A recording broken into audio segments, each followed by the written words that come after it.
Bonjour, je m'appelle Evelyne Bouillon et aujourd'hui je vais vous présenter notre formation coaching qui s'appelle le coaching créatif orienté solution.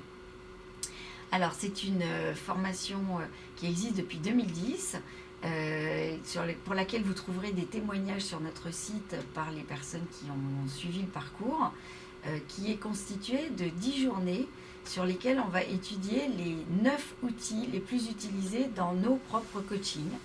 Et donc l'intérêt c'est de concentrer en fait dans 10 journées d'apprentissage complet et 10 journées de pratique supplémentaires, donc ça fait 20 journées en tout, à travers un entraînement encadré par quelqu'un qui est là à chaque exercice de paire, une véritable boîte à outils fonctionnelle de coach. L'idée c'est que la plupart des formations coaching vont apporter des outils, mais souvent des outils qui ne vont pas être intégrés. C'est-à-dire que nous, on appelle ça en PNL rentrer dans les muscles. En fait, pour pouvoir pratiquer le coaching, il faut absolument avoir pratiqué plusieurs fois chaque exercice. Et donc, la plupart des formations donnent l'accès à plusieurs outils dans la même journée, ce qui est extrêmement confusant parce que rien qu'un outil qui est extrêmement élaboré, ça va donner lieu à des tas d'étapes pour acquérir en fait les réflexes, les questionnements, les positions, les types de difficultés qu'on peut rencontrer. Donc nous, chacune de nos journées, c'est d'abord une démonstration de l'outil, une explication entre guillemets intellectuelle, enfin en tout cas l'origine de cet outil, on rend à César ce qui est à César, qui a créé ce type d'outils. Il y a certes plein d'outils qu'on a créés nous-mêmes, mais il y en a quelques-uns qui viennent d'autres origines, puisque les outils les plus puissants en coaching peuvent venir de plein de sources différentes. Il y a bien sûr la programmation neurolinguistique, il y a l'analyse systémique, l'analyse transactionnelle, la gestalt, la communication non violente, tout ce qui est sciences du management, et bien sûr tout ce qui est psychopédagogie, puisqu'on accueille avant tout un être humain qui a besoin d'être écouté, et donc entre autres l'écoute empathique, c'est un des outils sur lesquels on a énormément de pratiques dans cette formation. Ça ne suffit pas de savoir écouter, il faut être capable vraiment d'accompagner la personne dans un questionnement aidant et clarifiant. Donc cette formation s'adresse à des consultants, à des gens qui veulent devenir coach bien sûr, mais aussi à des managers qui décident d'intégrer dans leur management des outils plus efficaces pour aider les personnes de leur équipe à accéder à des objectifs, à être plus créatifs, à avoir des plans d'action beaucoup plus efficaces, à avoir une meilleure entente, à avoir une meilleure coordination, puisque c'est vraiment le coaching, ça sert à mettre en commun les talents des gens et à leur donner cette fluidité qui fait qu'il y a beaucoup plus d'efficacité. D'ailleurs, c'est Google, je crois, qui a fait une étude extraordinaire en mettant en place en étudiant les critères les plus importants pour les personnes qui travaillaient chez eux de bien-être au travail, et c'était assez étonnant parce que ça passait par le fait d'être accueilli, y compris dans ses erreurs, le fait de pouvoir parler, y compris à son supérieur hiérarchique, de ses difficultés, le fait de pouvoir avoir de la motivation en commun, d'avoir de la bonne entente, de faire que les gens soient sympathiques entre eux. Et d'ailleurs, c'est un des sujets drôles pour le coaching, c'est que être gentil au travail, c'est une vraie qualité. C'est pas du tout être dans le monde des bisounours, c'est être idiot. Voilà, entre autres, le genre de choses que l'on apprend à pratiquer. La difficulté pour être gentil, c'est d'être cadrant et de ne pas partir dans tous les sens, et aussi d'être capable de quand même maintenir le groupe ou soi-même vers ses objectifs. Donc de rester cohérent. Ça ne suffit pas d'être gentil, bien sûr. Donc pourquoi on appelle ça l'orientation solution dans notre formation ? C'est parce que le coaching, c'est vraiment l'art de trouver des solutions. C'est-à-dire de partir de l'espace problème et d'aller vers un espace qui va être co-créé entre le coach et le coaché, entre le manager et son équipe, qui va être source de tout un tas de nouveautés. Donc dans nos outils, il y a beaucoup de créativité. On va utiliser le dessin, on va utiliser les métaphores, on va utiliser la créativité dans tout un tas de formes, puisqu'on a 60 outils différents de brainstorming par exemple, pour vous donner un peu une idée de la puissance de ce qu'on peut développer dans ce type de coaching. Et donc on va orienter petit à petit, en partant de l'espace problème, la pensée vers des des leviers qui vont être, par exemple, des outils de créativité bien sûr, des outils de développement personnel ou en groupe, des outils de modélisation de talent. Donc des tas d'outils qui vont vraiment aider à atteindre les objectifs clarifiés. L'avantage de cette formation, c'est qu'il y a énormément d'entraînement. C'est-à-dire que le temps consacré à pratiquer les outils est très important et qu'il est clairement cadré. La plupart du temps, quand on fait une formation coaching, on vous dit il faut pratiquer. Et on vous dit vous pratiquez entre pairs et vous essayez de vous retrouver et on va vous proposer des horaires, mais les personnes qui vont vous aider ne vont pas forcément être très disponibles ou être finalement dans un vrai processus d'accompagnement.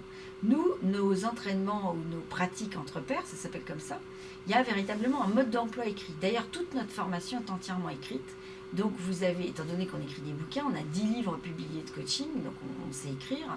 Et donc l'idée, c'est que chaque processus de questionnement, puisque l'art du questionnement en coaching, c'est fondamental, va vous être entièrement écrit sous forme d'un mode d'emploi, un peu comme une recette de cuisine, et pas d'une manière d'une manière avec des principes ou d'une manière avec des grandes démonstrations, mais que vous ne pourrez pas reproduire. Donc nous, on fait une démonstration, bien sûr, pour vous montrer comment en pratique l'outil fonctionne. On vous donne ce mode d'emploi écrit qui est vraiment pas à pas réutilisable tel quel. D'ailleurs, les baby coachs que je forme, souvent au début, ils utilisent carrément les fiches. Et ça ne gêne pas d'ailleurs en coaching. On peut très bien dire, maintenant j'ai un outil, on va s'en servir. Et les personnes vont très vite trouver leur excellence. C'est-à-dire que c'est dans la pratique en coaching que véritablement on apprend à être coach. C'est une nouvelle posture, une nouvelle façon de penser. Et par exemple, très souvent, la difficulté, c'est d'arrêter de penser pour l'autre et de se focaliser sur le bon questionnement. Pourquoi ? Parce qu'on se rend compte que la personne, quand on l'accompagne bien, elle trouve des solutions qu'on n'avait absolument pas envisagées dans son propre conseil. C'est-à-dire quand on démarre une séance de coaching, on voit des solutions potentielles, bien sûr. On va pratiquement jamais les donner pour la bonne et simple raison que si on a le bon questionnement, le bon accompagnement, la personne va trouver des solutions beaucoup plus adaptées que celles que vous aviez l'intention de projeter sur elle. Et donc ça, c'est une des grandes observations du coaching.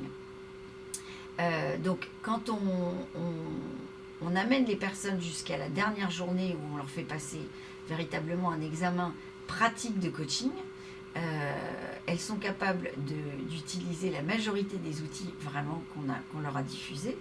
Elles sont capables de coacher. Et l'intérêt aussi de cette formation, c'est qu'on a des étapes d'accompagnement pour votre propre développement. C'est-à-dire que la difficulté du coach, bien sûr, c'est de vendre après sa prestation. Et donc, contrairement à la majorité des formations, nous, on anticipe ça dès le début. C'est-à-dire que dès les 3 premières journées, on vous apprend à travailler donc avec des pairs. À la 3e journée, on vous apprend à commencer à travailler sur votre entourage proche, avec un cadre qui fait que c'est jouable. Parce que la difficulté, c'est qu'on ne peut pas coacher des gens qui sont émotionnellement trop liés à la difficulté dont ils parlent. Donc, on vous donne vraiment un mode d'emploi qui fonctionne. Et on en est à la... On a mis en place cette certification en 2010, donc ça fait des années qu'on pratique. On a au moins eu un groupe formé par an, donc on sait que ça marche. À la 3e journée, vous commencez à vous entraîner sur l'extérieur du groupe. À partir de la 5e journée, on passe une journée entière à construire avec vous votre offre et la manière dont vous allez créer votre cohérence entre votre histoire passée et votre devenir de coach. Et donc, si c'est un manager, c'est plutôt comment est-ce que dans mon management, je vais créer la cohérence pour apporter mes outils à mon équipe, comment je vais en parler, comment je vais les diffuser. Donc, dans les 2 cas, l'intérêt, c'est que les gens puissent utiliser très rapidement les outils en question et véritablement pratiquer le coaching dans un cadre qui soit en même temps en sécurité. À partir de la 7e, 8e journée, en général, les gens ont déjà des clients payants. Et je n'ai quasiment jamais eu de personne qui arrivait à la fin du processus qui n'avait pas au moins un client payant en coaching. On a aussi des réussites importantes puisque les gens vont créer des alchimies avec leurs autres compétences. Donc par exemple, la plupart des coachs sont souvent aussi formateurs ou conseils ou ont une autre forme d'accompagnement. J'ai par exemple une personne certifiée qui fait des sites internet, qui a toujours été créative dans la publicité et qui a trouvé dans cette formation un outil fantastique pour pouvoir anticiper les besoins de la personne, donc au niveau du brief au début, et donc éviter après les multiples corrections qui sont dues à des approximations. Et donc, elle coach les gens en amont et tout le long du processus de création en commun, mais elle les coach surtout en amont pour pouvoir faire ressortir l'essence même de ce que la personne veut communiquer sur son site internet.